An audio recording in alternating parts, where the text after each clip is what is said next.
A daily pleasure practice will not only help you embody more of your divine feminine energy, it's going to help build confidence, make you feel good, and help you manifest faster. If you just stumbled on this video right now, this is actually part 2 of the things that currently bring me pleasure, so that you have ideas of how to start creating a daily pleasure practice for yourself. So if you haven't watched the first video, we're gonna link it below. Definitely watch video 1, and this is part 2 of the things that are currently bringing me pleasure.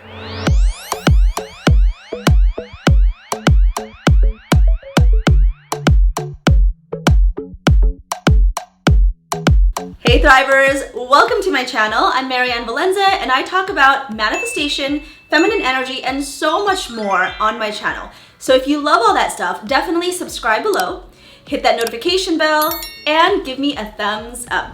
So let's dive into part 2 of the things that currently bring me pleasure.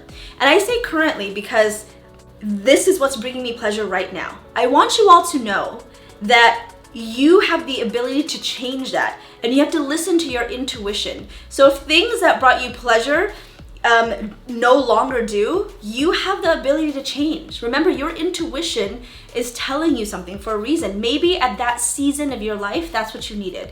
And in another season of your life, you need something else. So listen to yourself. That's why I said currently, because I'll have new things that I'll discover that I will share with you. So let's dive in. The first for this video that I started doing is wearing perfume to bed.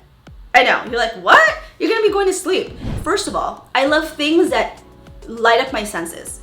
And I talked about this in another video about perfumes that help you shift into more confidence, feel more like yourself. We don't realize we sleep for a large period of our lives. And sleep is where not only our body regenerates, but it's when we can tap into our subconscious, our unconscious part. That's actually when you can reprogram so many things. And so the sense of smell is something that's really helped me tap into my feminine energy. I have candles everywhere. I started buying niche and luxury perfumes because I love how they make me feel. Think about when you smell something that you love, right? It invokes memory. Think of maybe cookies that we're baking, or you smell a cologne that reminds me of someone that you love. It invokes memories and emotions. So I started thinking, okay, I want to reprogram my brain so that at all times, especially when I'm sleeping, I feel good. I feel in my divine feminine. I get to rest even more. So I started wearing a spritz of perfume before I sleep. And I love it. It makes me feel good. So that's my pleasure practice tip for you. Let's go to the second one. This is called savoring. And I've talked about this in past videos. I've also talked about this in my TikTok videos, but savoring your food. The majority of people, especially here in the US, in other countries, people actually give more reverence to food. Food is a community thing. Here in the US, it feels it's always what? Fast, right? Fast food, fast everything. You're not consciously eating. That's also why we have a obesity epidemic, because people are unconsciously eating. They don't even remember. That's why people are like, oh, I'm watching TV and I didn't know I finished 3 bags of chips or popcorn. People are unconscious. Savoring is the opposite. Savoring is actually being present and aware with your food. So knowing that, okay, this is the bite I'm taking, and you savor your bites. When you actually put it in your mouth, you don't swallow it right away. You chew and you actually put it to all the different parts of your tongue. This is something that's practiced with tasting like wine or high-end spirits. You smell it, you put a little bit in your mouth, and you actually swish it in your tongue and in your mouth so it goes on all the different places, because we have different taste buds and different sensory tastes in our mouth. And the more you actually do this, not only do you savor your food and you have more presence when you eat, it actually helps you from eating so much. Because what happens when we're just eating fast, we tend to eat more because we're eating so fast and our body can't catch up. That's why so many people talk about, oh my God, I have food coma, because they just chow down and they didn't give our bodies take some time for it to be like, oh, I'm full. But more often than not, we go past that limit because we're eating too fast. So savoring will help you in a health way, but also will help you taste more of your food, give pleasure, and enjoy the experience, right? Savor that piece of chocolate, that dessert, smell it, look at it. It feels really good. Make this part of your daily pleasure practice. You have to eat every day, right? So savor your food. Tip number 3, and this relates to food. Bless your food and your drinks. And this doesn't have to be anything religious, but remember, we can program our water. We can put our intentions into the food. We can think about and give gratitude for how the food got into your plate. For me, I'm so much more conscious, and when I eat, I give thanks to the animals, their energy, their sacrifice, the plants, the people that picked the vegetables, that brought it here, all the things that had to happen in order to bring this blessing of food to feed me. And when I have my water, I program it. Water holds memory, molecules where you can program.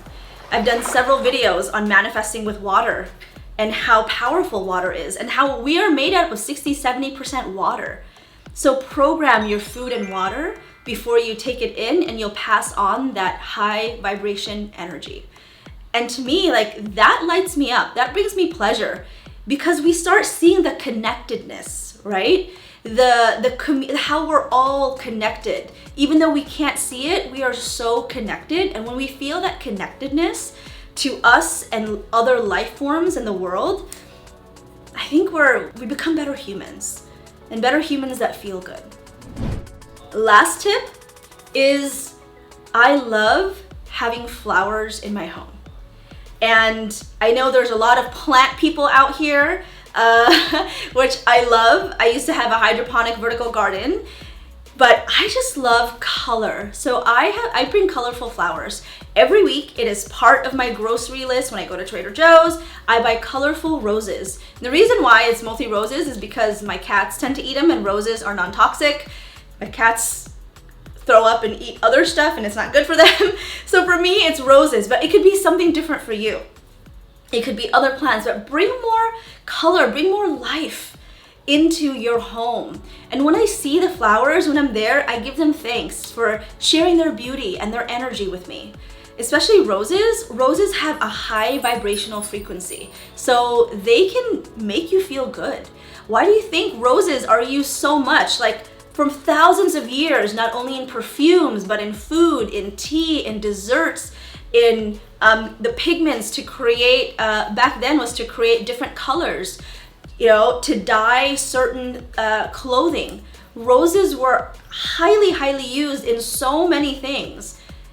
So it's there to lift you up, to make you feel better. So for me, it's roses. For you, it could be any other plants and flowers. Find out what brings you joy.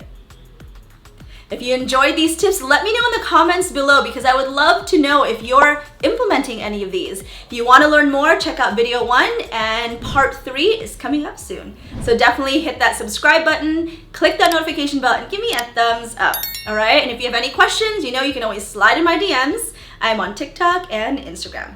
See you next time. Bye.